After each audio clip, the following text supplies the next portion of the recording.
اس نے اپنی حسین آنکھوں کے چلمن اٹھا کر اپنے سامنے کھڑے لڑکے کو سر سے لے کر پاؤں تک دیکھا اور ناپسندیدگی سے نفی میں گردن ہلاتی ہوئی اس کے ایک جانب سے گزری قدم بقدم آگے بڑھنے لگی۔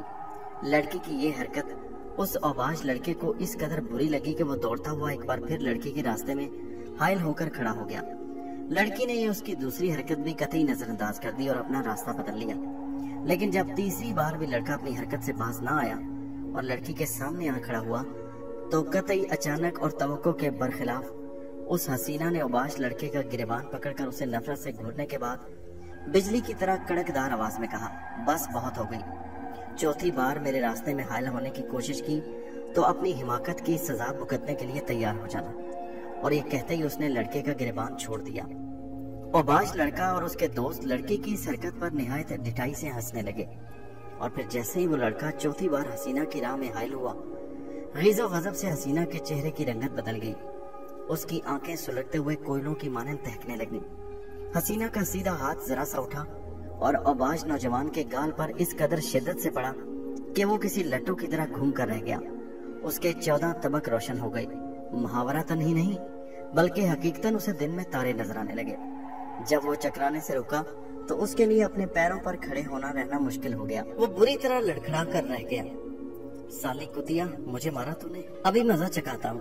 سنبھلتے ہی وہ باولے کتے کی مانند غراتے ہوئے خوفناک ارادے سے حسینہ پر جپٹا ہی تھا کہ حسینہ کی طرف سے پڑنے والے ایک اور شدید تھپڑ نے اسے زمین چاٹنے پر مجبور کر دیا۔ اس کے دماغ کا ایک ایک تار جھنجھنا اٹھا تھا۔ اس کی یہ حالت دیکھ کر لڑکیوں کے چہروں پر مسکراہٹ نے ڈیرے جما لیے۔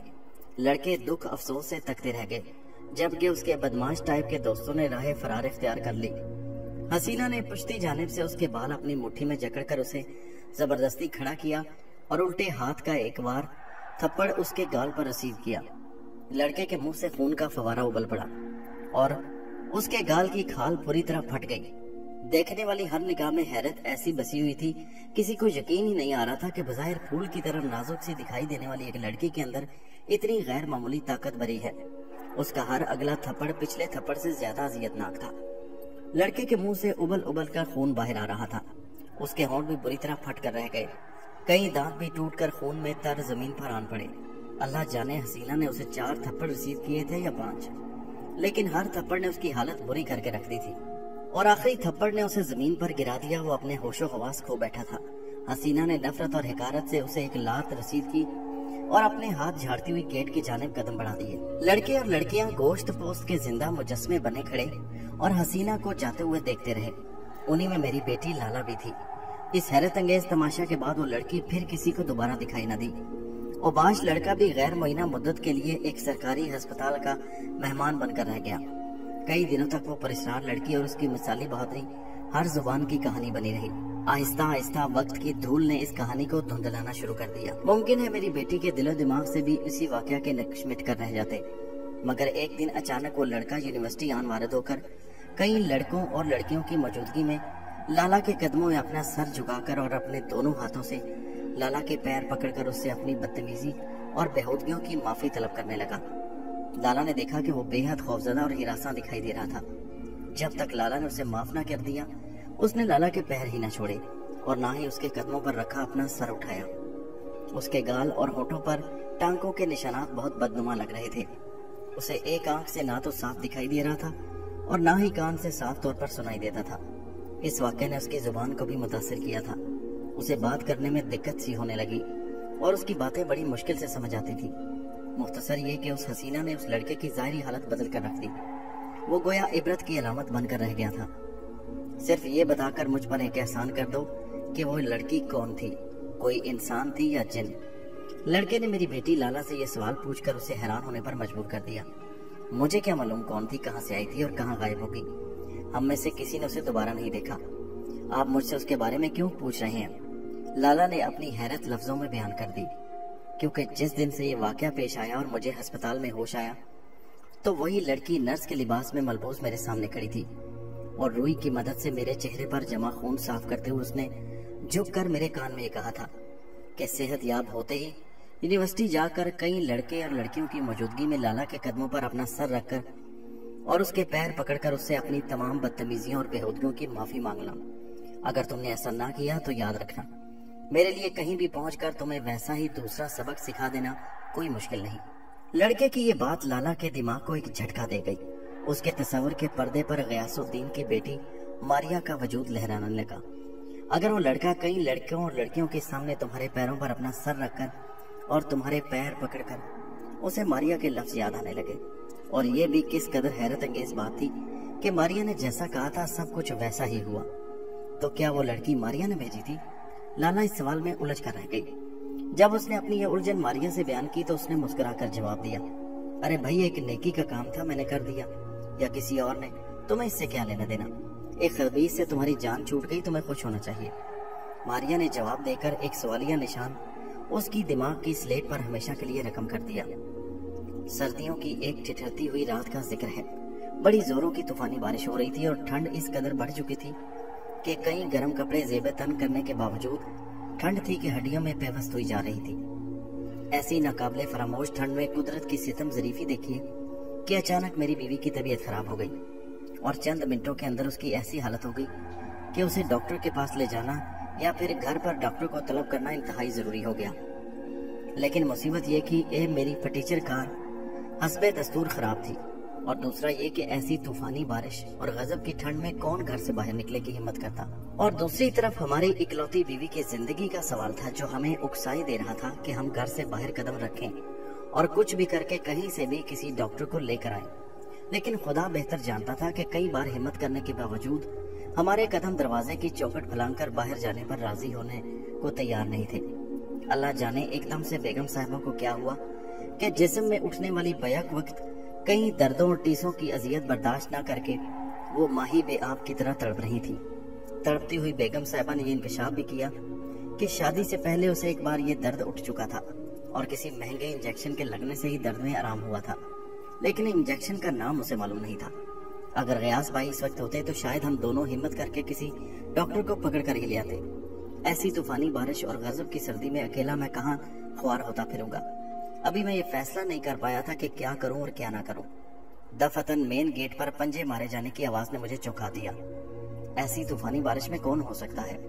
دماغ میں پہلا خیال یہی آیا، عابد میاں گیٹ کھولو، میں ہوں غیاث الدین۔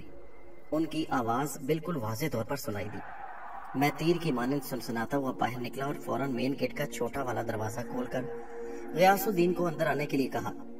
ابھی ایک لمحہ قبل ہی میں نے دل میں یاد کیا تھا، اور اللہ کی شان دیکھو کہ اگلے ہی لمحے وہ میرے سامنے کھڑے تھے۔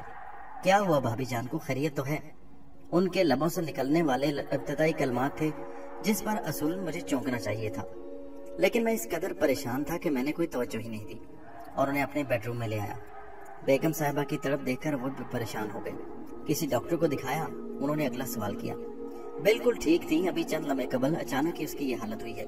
ایسی سردی اور بارش میں اللہ جانے کوئی ڈاکٹر آنے پر راضی ہوگا یا نہیں۔ ایسی جگہ پر کسی ڈاکٹر کا ملنا اتنا آسان بھی نہیں۔ مجھے تو کچھ سمجھ نہیں آ رہا میں کیا کروں، کہاں جاؤں۔ میں نے اپنی پریشانی کا کھل کر اظہار کر دیا۔ اللہ کے کلام میں بڑی طاقت ہے، تم کچھ صورتیں پڑھ کر ان پر پھونکتے رہو، میں بھی آیا۔ غیاث الدین یہ کہہ کر جانے کے ارادے سے اپنے پورے وجود کے ساتھ گھوم گئے۔ لیکن آپ کہاں چل دیے بھائی صاحب؟ میں نے انہیں پکارا لیکن وہ دروازہ عبور کر چکے تھے۔ میں ان کے پیچھے لپکا۔ ارے ایسی طوفانی بارش ٹھنڈ میں آپ کہاں جائیں گے؟ میں نے ان کا بازو پکڑ لیا۔ تو کیا ہاتھ پر ہاتھ دھرے بیٹھے رہیں، انسان کی تڑپ کا خاموشی سے نظارہ کرتے رہیں؟ انہوں نے خفگی کا اظہار کیا اور میری ہاتھ کی گرفت سے اپنا بازو آزاد کرا۔ میرا مطلب یہ ہرگز نہیں تھا، میرے کہنے کا مطلب تھا کہ ہم کچھ دیر اور دیکھتے ہیں، شاید بارش تھم جائے، بارش کی شدت میں کمی ہو جائے تو ہم دونوں چلتے ہیں اور تلاش کرتے ہیں کوئی ڈاکٹر جو آنے پر راضی ہو۔ میں نے اپنی شرمندگی چھپانے کی کوشش کی۔ مریضہ کو ایسی حالت میں تنہا چھوڑ کر جانا ٹھیک نہیں، تم صرف ان کا خیال رکھو، ہمیں بھی آتے ہیں، انہوں نے کہا اور ہوا کے بگولے کی مانند بڑھ گئی۔ میرا بیٹا اور بیٹی رضائیوں میں دب کے سردیوں کی راتوں کی میٹھی نیند کے مزے لوٹ رہے تھے۔ اس لمحے ان کے فرشتوں کو بھی علم نہ تھا کہ یہ رات ان کے ماں باپ پر کیسی بھاری گزری ہوگی۔ بہرحال میں نے انہیں ان کی میٹھی نیند سے جگانے کی حماقت نہ کی اور اپنے کمرے میں چلایا۔ غیاث الدین سچ کہہ گئے تھے کہ اللہ کے کلام میں بڑی طاقت ہے۔ میں نے 2 صورتیں ہی پڑھ کر بیگم صاحبہ کے جسم پر پھونکے ماری کہ اس پر غنودگی سی طاری ہونے لگی۔ ابھی میں نے تیسری صورت پڑھنے کا ارادہ ہی کیا تھا کہ کمرے میں غیاث الدین داخل ہوئے۔ ان کے پیچھے ہی پینٹ شرٹ اور کئی گرم کپڑوں میں لپٹا ہوا ڈاکٹر بھی کمرے میں داخل ہوا۔ ارے اتنی جلدی آپ یہ ڈاکٹر کہاں سے پکڑ لائے؟ میں نے حیرت کو لفظوں میں بیان کیا۔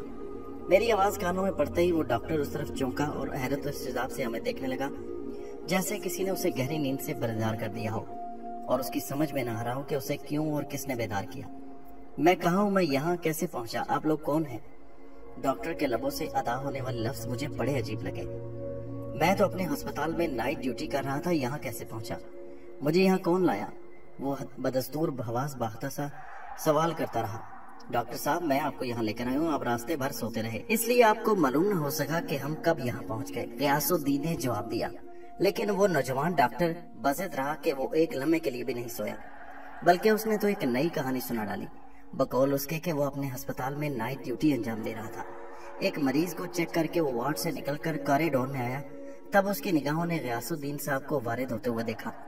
ڈاکٹر انہیں نظر انداز کرتا اپنے روم کی طرف بڑھ رہا تھا، اس سے پہلے کہ وہ اپنے کمرے تک پہنچتا۔ سنیے کہہ کر ایک دم غیاث الدین نے اسے مخاطب کیا، میں بہت تھکا ہوا ہوں، آپ پلیز ڈاکٹر عثمان کے پاس جا کر اپنا مسئلہ بیان کیجیے، اس سامنے ہی ان کا کمرہ ہے۔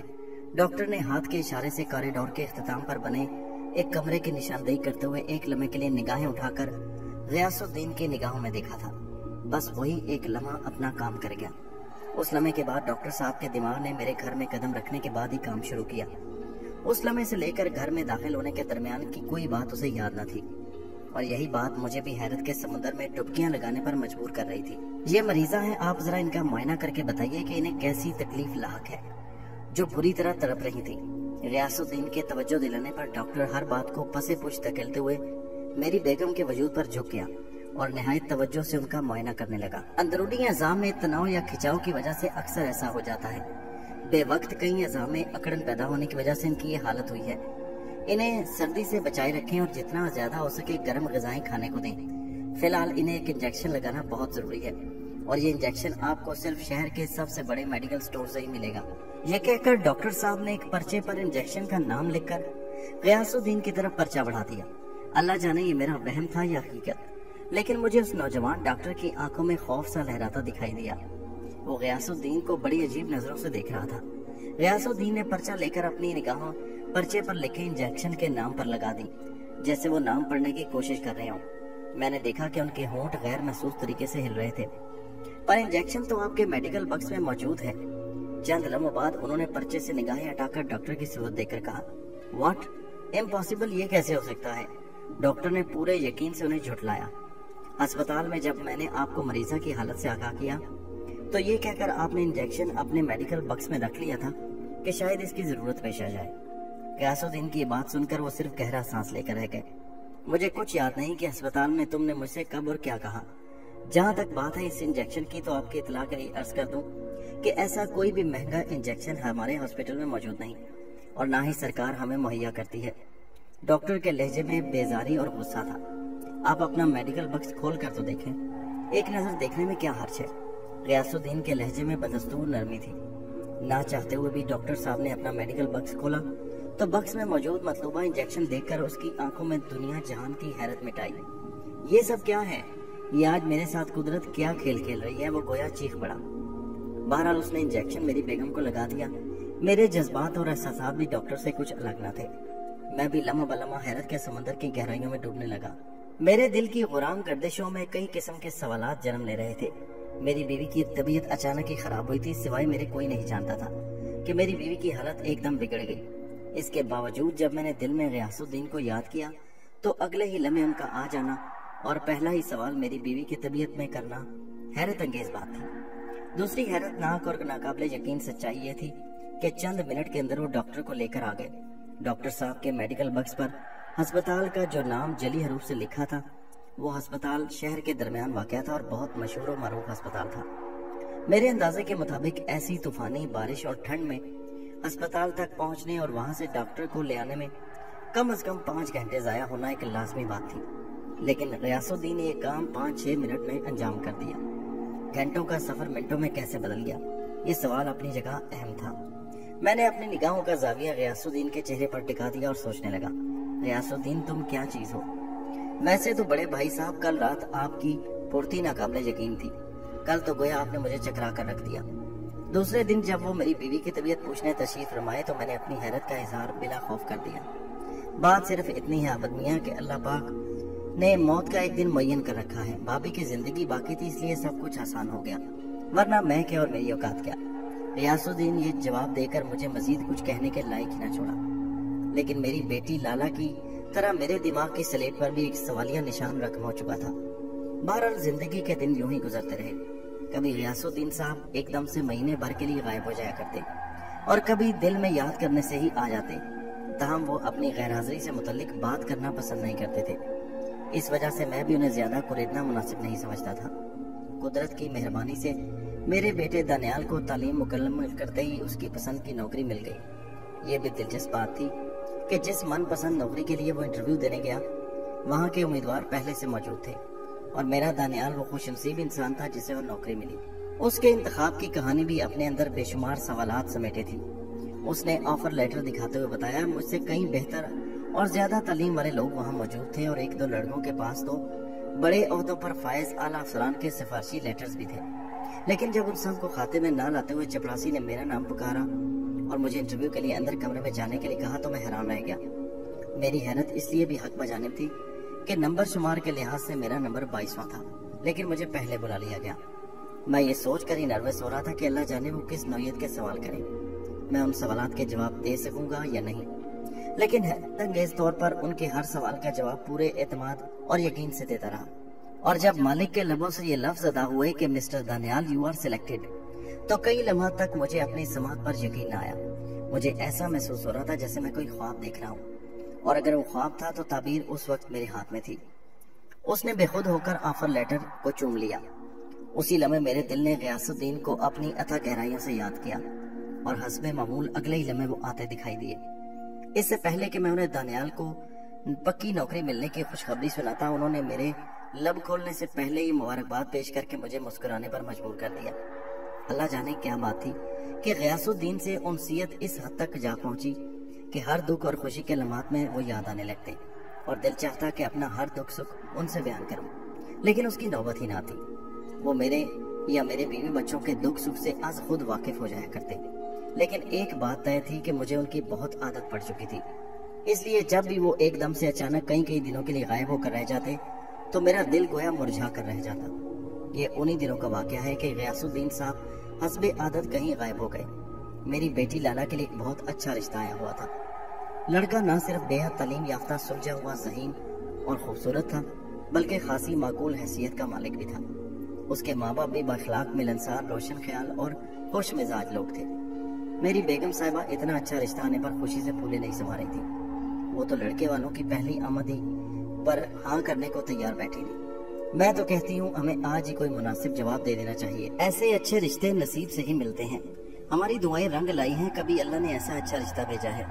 بیگم کی اس بات سے اگرچہ مجھے بھی اتفاق تھا، لیکن شروع دن سے یہ میری عادت رہی تھی کہ میں نے کبھی کسی معاملے میں جلد بازی کا مظاہرہ نہیں کیا تھا۔